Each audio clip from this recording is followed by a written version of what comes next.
I consider myself an artist of human connection. So the through line in everything that I do is being an artist. And I find whenever I step out of that art and I'm trying to be something and be right, that's when I feel this like perfectionist paralysis that I just can't move forward, even with podcasting. Welcome to a special edition of Uncapped Notes. Today we have a special guest, Espree Devora. Welcome to Uncapped Notes. Hi, Janelle. Thanks for having me. Oh, it is so great to have you here. And now, when we were talking earlier, you said you care more about integrity, not job titles. But I have to mention that you are the host of a podcast, Women in Tech. Yes, and I'm so proud. Almost 10 years now. Crazy, right? That's amazing. So that makes you pretty qualified to talk about this topic today.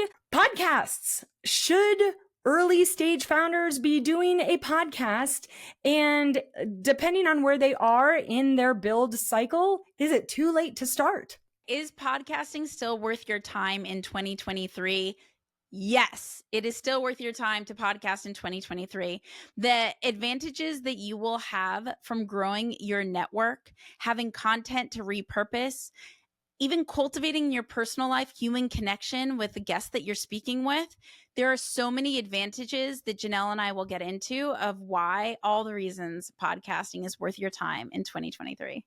Awesome. So let's say you are an early stage founder and you're going to start this out. What would you say the two most important things are to think about as you plan your podcast? So I created a formula called the triangle of purpose. And so think about a triangle. You have at the top is you. That's me, right? Your host. And then in the other two corners is your audience and then your guest, if you have guests. And so this is the triangle of purpose. At the top, you have your philanthropic why. And then you have your selfish why. I find this because I'm a heart-driven person. I imagine everybody in the Uncapped community is also a heart-driven person. We really struggle with selfish whys. We usually genuinely mean it when we say we want to save the world. Like, that is not a joke to us. Most podcasts quit after about 7 episodes. So even though it may seem really saturated, it's just a podcast graveyard out there of a bunch of inactive podcasts. So how do you have one of the podcasts that remains active like I have for so many years? I've produced well over 700 episodes at this point. It's by having that selfish why and the philanthropic why. Also having a good audience match of the why for your audience, which I'll get into in a second, and then the why for your guest. So let's start with your selfish why of Women in Tech. I'll use my show for an example. So my philanthropic why is that I want to show listeners what's possible. Our tagline is, if she can do it, so can I. I want to show the opportunities that exist to accelerate for women in tech. My selfish why is there is so much pain that I had being a female founder, building the first action sports social network. And I didn't think it was just when I raised money that I couldn't find the right resources and people that genuinely cared about me succeeding. And there's just so much pain involved in that I feel really charged to make sure that those opportunities are possible for other entrepreneurs out there now. The audience why is a lot of women working in tech feel very alone in their jobs, or they feel like they don't have a place to be vulnerable or connect with, or to ask the questions that they need to ask in a way that they're safe in asking them.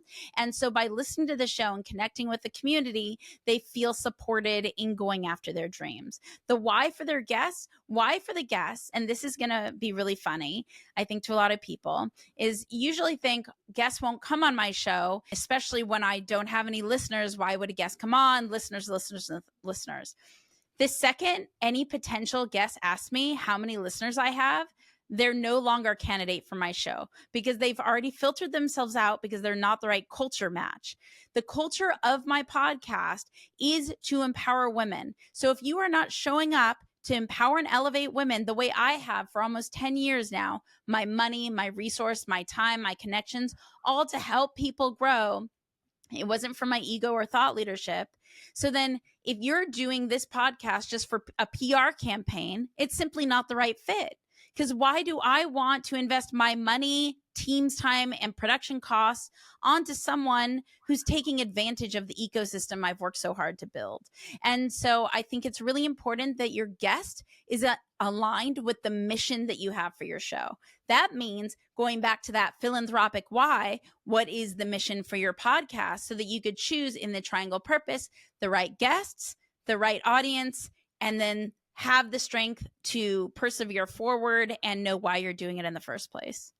Wow. Okay. When you were talking about this and you didn't even share what the triangle was with me, you said it's actually quite simple. It's simple, but if you follow that triangle of purpose, it really all matches up. And oh my gosh, that is so simple yet effective. Yeah.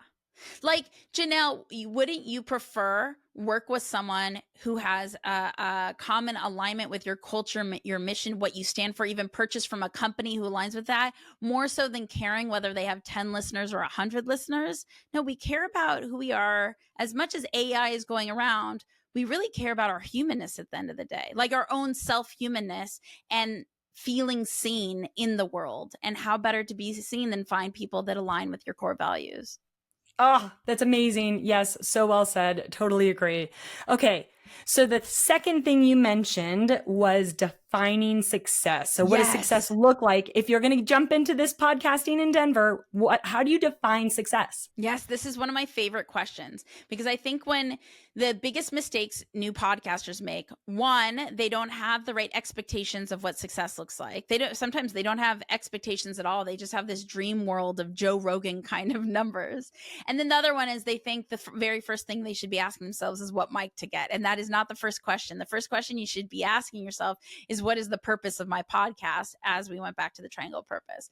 And so when you're thinking about success, I really want you to truly dive in. What does success look like for your podcast? Are you writing a book and you want to build a list so people will purchase your book? Is it to create customer evangelism? Is it to have thought leadership? Is it for a content repurposing vehicle for your startup to make it easier because you have limited funds?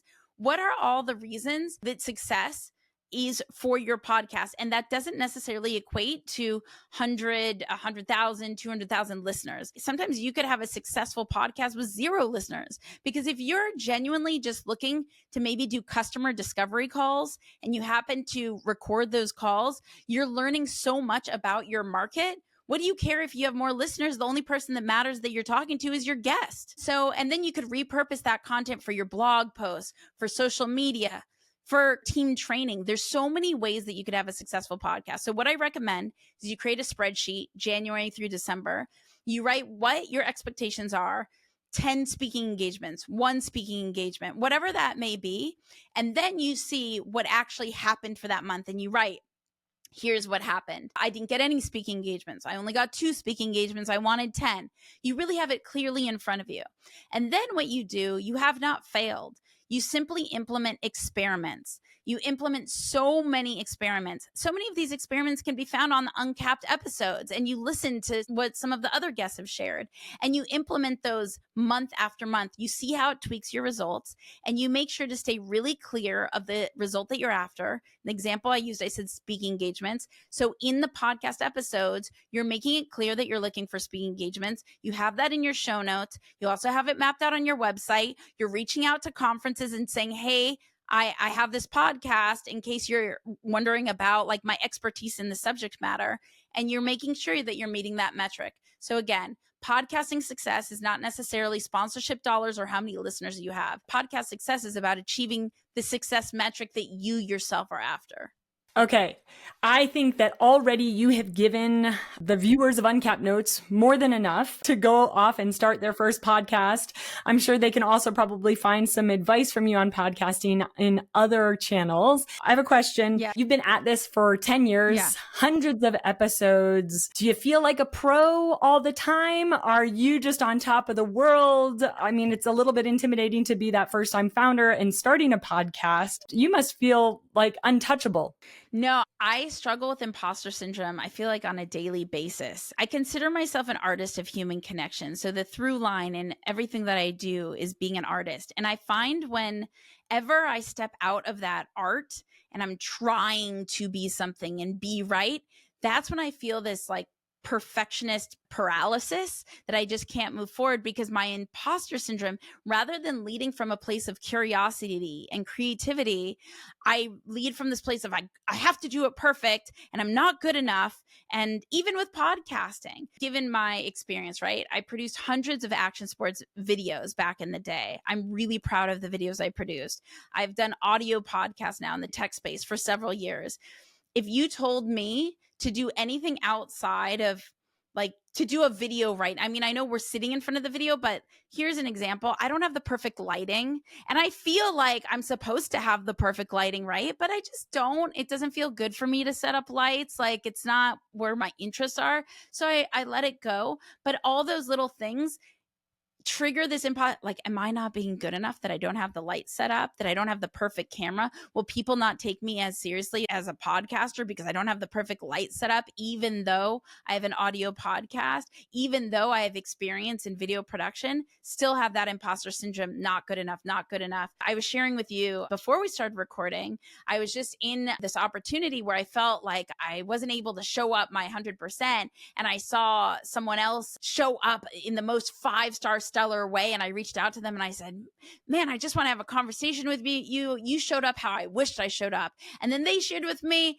actually, I feel like I failed it. I'm like, what are you talking about? And it just goes to show that no matter how perfect or hauled together someone else looks, a lot of us struggle with imposter syndrome. And the last note I'll make about that is I get really frustrated, and this goes back to my inspiration of the Women in Tech podcast, that all these thought leaders that we have kind of project this air of perfection, or it's like even the Instagram culture, this Photoshop perfection. So I feel in whatever leadership that I do have, I lean into sharing my vulnerable truths, because if I do have any kind of status in the world, I want to utilize that status to show that we're all human.